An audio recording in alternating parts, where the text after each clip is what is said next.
السلام عليكم ورحمة الله وبركاته. دكتور نضال الصالحي, Faculty of Business, University of Petra. Today class we will continue with chapter 7. Last lecture we started with the different functional strategies. We have discussed last meeting or last lecture three functional strategies, which was marketing functional strategy and the research and development strategy and the finance strategy or functional strategy. Today we will continue with the functional strategies. We will continue with the operations strategy, which is the manufacturing department strategy that also, of course, will contribute to the strategic plan for the company also as a whole. Okay, what is the operations strategy?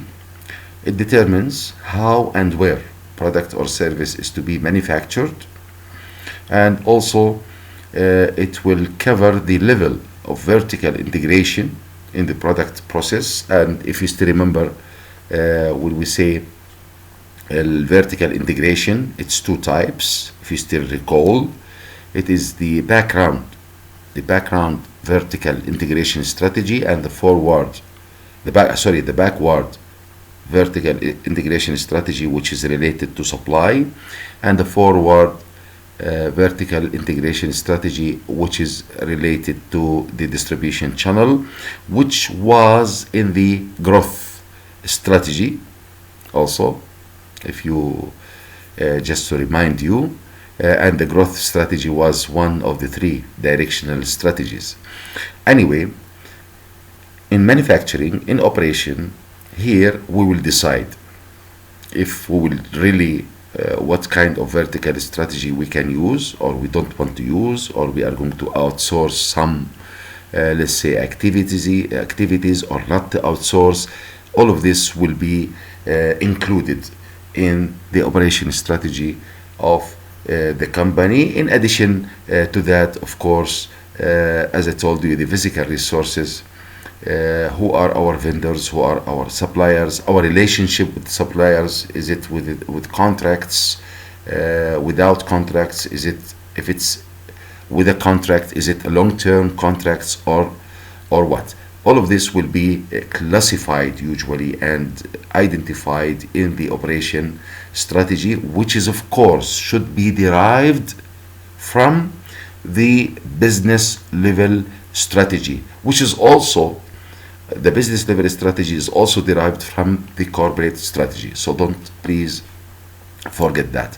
Another functional strategy is, which is also very important, which is related to the supply chain in a way, which is the purchasing strategy. Purchasing strategy, of course, will deal with how we are going to obtain our raw materials, our parts, our supplies, okay, that we need in our operations or manufacturing function. How? We have to state that, or we have to take decisions, okay, with regard how we are going to get our what we need from our raw materials and parts from suppliers. At the same time, this strategy is the basic purchasing choice. There are three choices actually.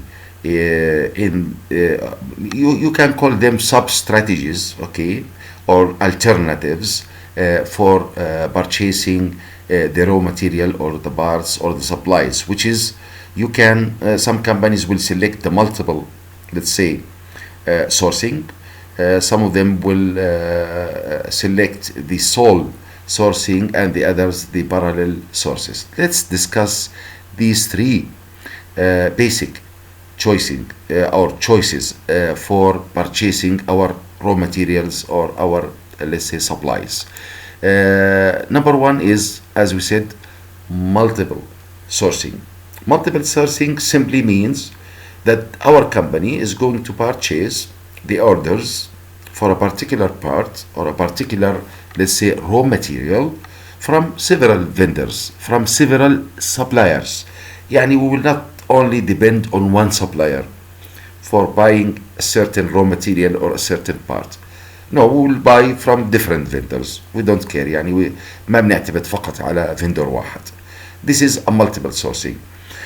Another, let's say, strategy or approach that we can use, which is the sole sourcing, which is of course the opposite of the multiple sourcing, in terms that the company will depend only on one supplier, one vendor, okay, to supply them with a particular part or raw material. One vendor only will make a contract with him, and we will not deal with any other suppliers. Now, the third, really, the third method, or let's say the third approach or the third strategy, which is a little bit different, what we call a parallel sourcing. Parallel sourcing means that we will depend on two suppliers, okay, but let's take note, two suppliers are the sole suppliers of two different parts, which means that I will depend on two suppliers. Each of them will supply me, for example, supplier one will supply me with part one, and a different raw material. The other one will supply me with different type of raw material, yani especially if I need two parts, okay, or two raw materials for my product, okay, for my manufacturing, for my operation, of course, in order to come up with my final product. Now I will depend on two, but on two of them, but each of them is sole when it comes to the kind of raw material. Now at the same time, I want to select those suppliers to be able to be as a backup suppliers for each other parts, which means, okay, I am taking part one from supplier one, let's say, and part two or raw material two from supplier two, but I want also that both of them, I will select them in a way that both of them can supply the two parts or the two raw materials. Why? So that each of them will be as a backup for the other supplier. يعني في هاي الحالة إذا واحد من السبلاير ما كانت عنده البادنة بتوفره في الوقت اللي أنا بدي إياها الرو ماتيريال، بقدر أخذ ساعتها نوعين من السبلاير الثاني. Okay, that's why they should be as a backup suppliers for each other parts. So both of them should, let's say, produce the two parts, not only one part. That's why we call it a parallel sourcing, because both of them, they can be a backup suppliers for each other's part or parts. Okay, now the third functional, the other functional strategy, which is the logistic strategy. Now, logistic strategy simply deals with the flow of products into and out of the manufacturing process. Please concentrate or focus with me a little bit. Now, when we say we have two types of logistics: inbound logistics and outbound logistics. Inbound, the flow of products into the operation, into the manufacturing process. Outbound is the opposite, of course, the flow of the products or whatever from, okay, the manufacturing process to the external environments, such as your finished products or whatever. So we have two types: inbound and outbound logistics. Now, there are three trends related to this strategy, and it's considered as evident. We can do this, okay, inbound and the outbound, let's say, logistics, by using the centralization trend, which means centralizing logistics in the headquarters group only.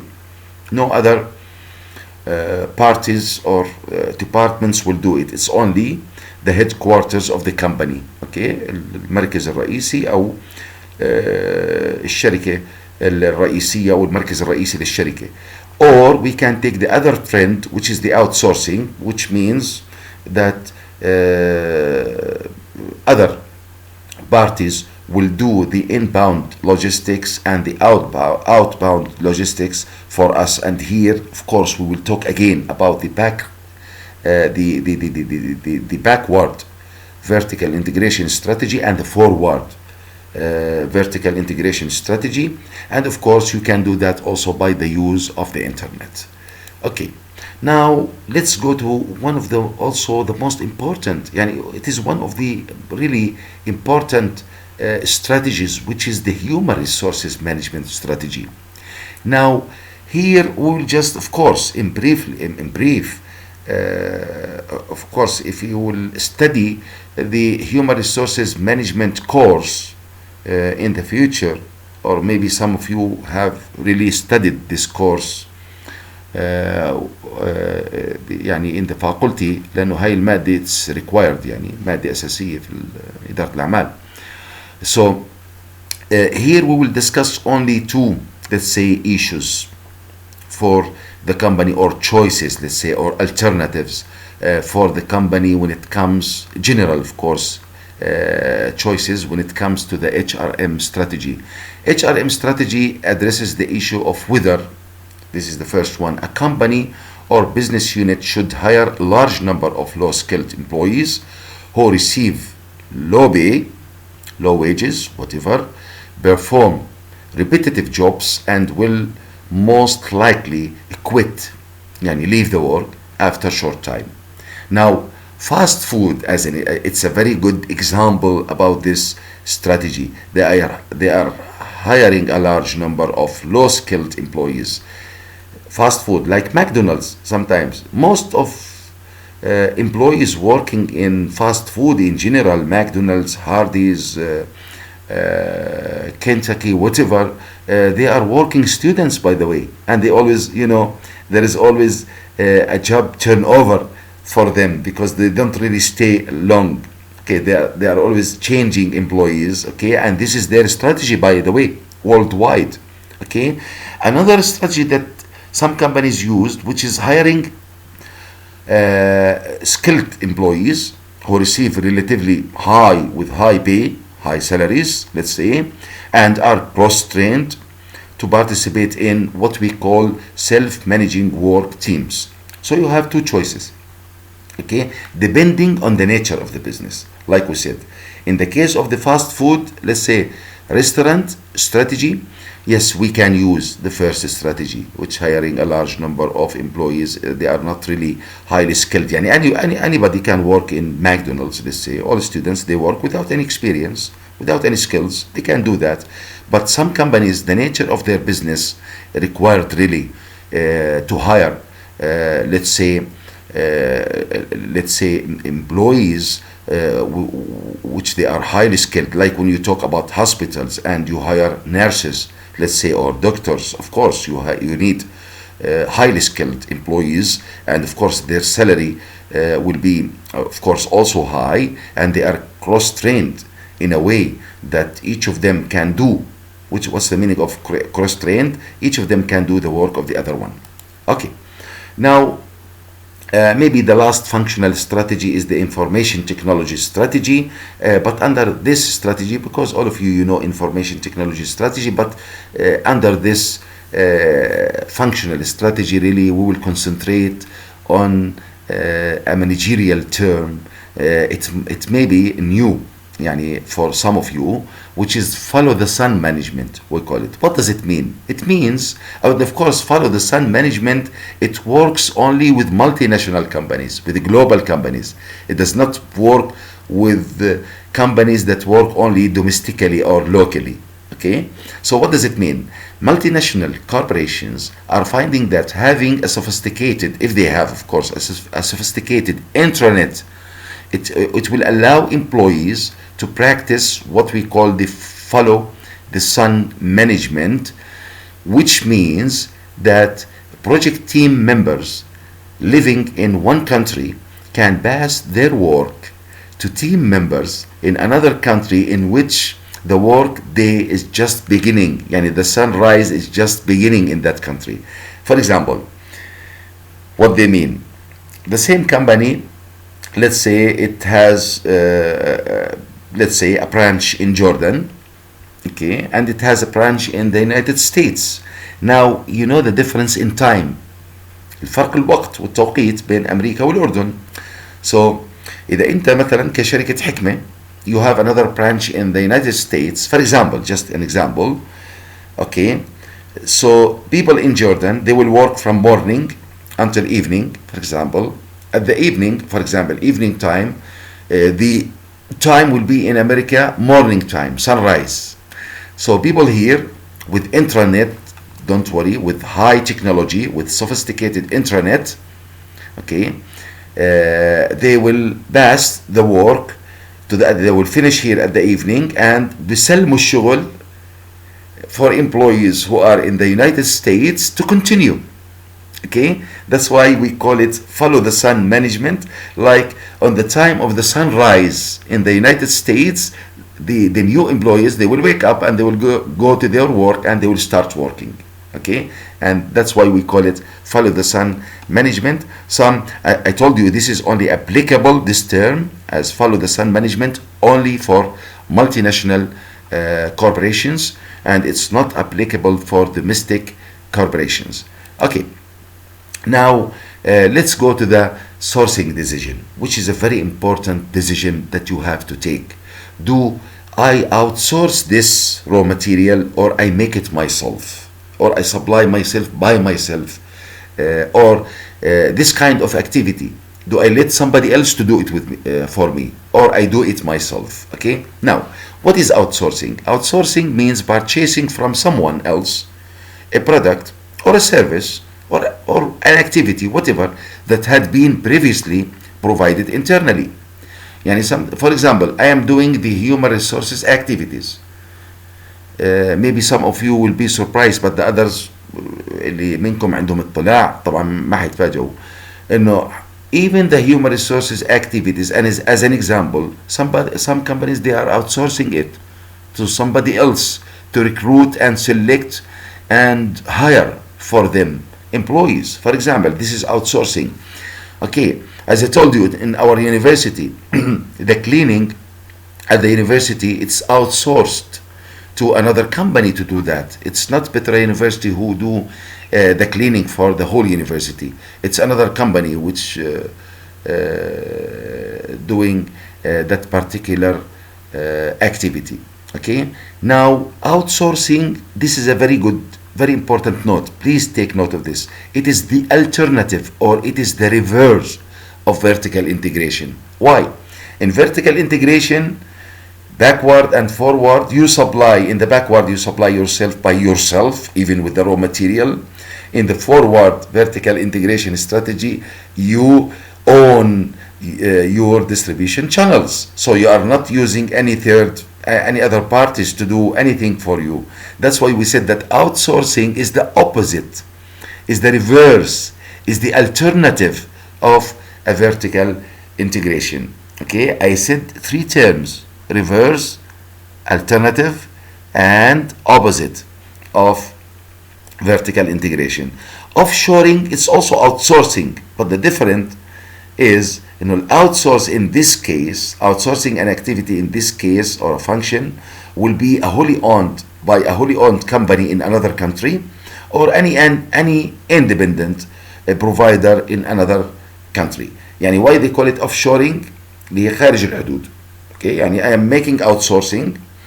Somebody else is doing for me, let's say, the raw material. I have a long-term partnership with a supplier from the United States, and I am in Jordan, or in Japan, and I am in Jordan. That's why we call it also outsourcing, but our outsource is not here in the same country. He is, or they are in different country. That's why we call it offshoring, outsourcing. Now, there are disadvantages, guys, for outsourcing. يعني okay, outsourcing, sometimes it is good that somebody else will do a certain, they are more specialized than you in doing a certain activity, like let's say, for example, a lot of manufacturing cars, they are using outsource, for example, for somebody to do the engine for them, or to do the seats of the car for them, and so on. Okay, there are advantages that they are more specialized, more expert sometimes in that particular activity, or sometimes you do that because you want to concentrate on your core competences. We know that there are benefits, there are advantages, but there are also disadvantages of outsourcing, which are customer complaints. Yeah, sometimes because you are not controlling things. For example, you are outsourcing the distribution channel, the after sales service or whatever. You will have a lot of customer complaints because they will not do it in the best way that they can do. Why? Because it's not their product, it's your product. Okay. Now another disadvantage is locked in to long-term contracts. You know, sometimes when you do outsourcing, of course you will have a long-term contract with your suppliers, let's say, or with those companies who are doing the activity that you are supposed to do. And sometimes it will make a long-term commitment for you. Lack of ability to learn new skills and develop new core competences. You will lose the opportunity really when you outsource a certain activity. You will lose the opportunity of learning new things, of let's say having new skills, new knowledge about a certain thing, like letting somebody else to do the seats for you or the engine for you as a manufacturing company, manufacturing car company, for example. So you will lose, let's say, or you lack the ability to learn new skills or to add to your core competences. Also, lack of cost savings. Maybe if you do it yourself, you can save, you can you can re-engineer your process, your operations in a way to cut cost, let's say, or to save cost. But the others, of course, they will not reduce the cost for you. Also, it may lead to poor product quality. Okay, because they will not care much about, let's say, if it's a raw material that if you are outsourcing your raw material, for example, they will not really supply you all the time with the right quality for your raw material, which of course will affect the final product, which is your product. And of course this will affect your sales revenue because your market share less, more customer complaints will be there. Your sales revenue will go down, and then your profitability and sustainable profit growth will also decline. Now there are some errors that you have to avoid as a manager when you outsource any activity of the company. The first error, outsourcing the wrong activity. Okay, do outsourcing. Like in Petra University, we make the outsourcing of cleaning, but we don't make the outsource for activity which is a core for us. Okay, like for example, in manufacturing car companies. Okay, you can manufacture seats, you can manufacture, let's say, frames, dashboards, and so on, but it's not really advisable to outsource the engine. Okay, another company, another competitor will do the engine for you. Okay, so try always to avoid outsourcing the wrong activity. Another error that you have to avoid really, if you will really take the approach of outsourcing as a strategic approach, selecting the wrong vendor. You have to be careful with selecting. You have to select the right vendor, the right supplier.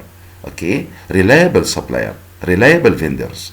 Again, another error, writing a poor contracts. Try to be very accurate when it comes to writing the contract with that company or with the other party and with the other company that is going to supply you, for example, with a certain raw material.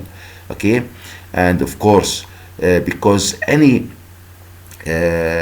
poorness, let's say, if your contract is poor, then it will be always for the good of the other party, not for the good for your own good. Overlooking or fail to notice sometimes personal issues. Some companies, they really fail to notice that outsourcing will demotivate their employees, their personnel. Why? Because when you outsource a certain activity, they will think why our company, why our management is outsourcing that particular, let's say IT activity, information technology activity. We can do it. Maybe they don't trust us. So in this way, like you have to take care, you have to avoid, you have really to outsource activities which will not affect the motivation of your employees.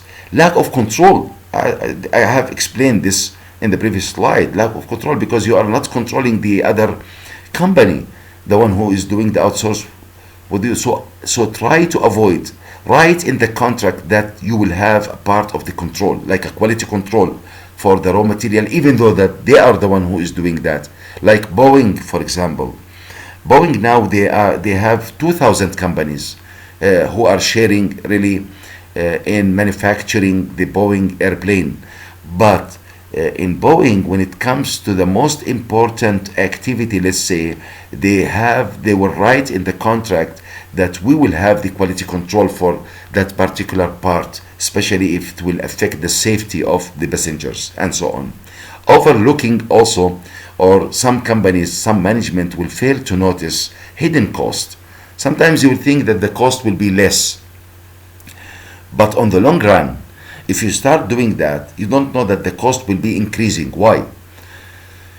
Because if the quality will go down little by little of your raw material, and you are using that in producing your product, then this will affect your market share, your sales. Then your profit margin will be less, your profitability will be less. Then it is like your cost is increasing. Another thing, lack of an exit strategy. Avoid to write a contract with any outsource to do a certain activity for you unless you will guarantee that there will be an exit strategy.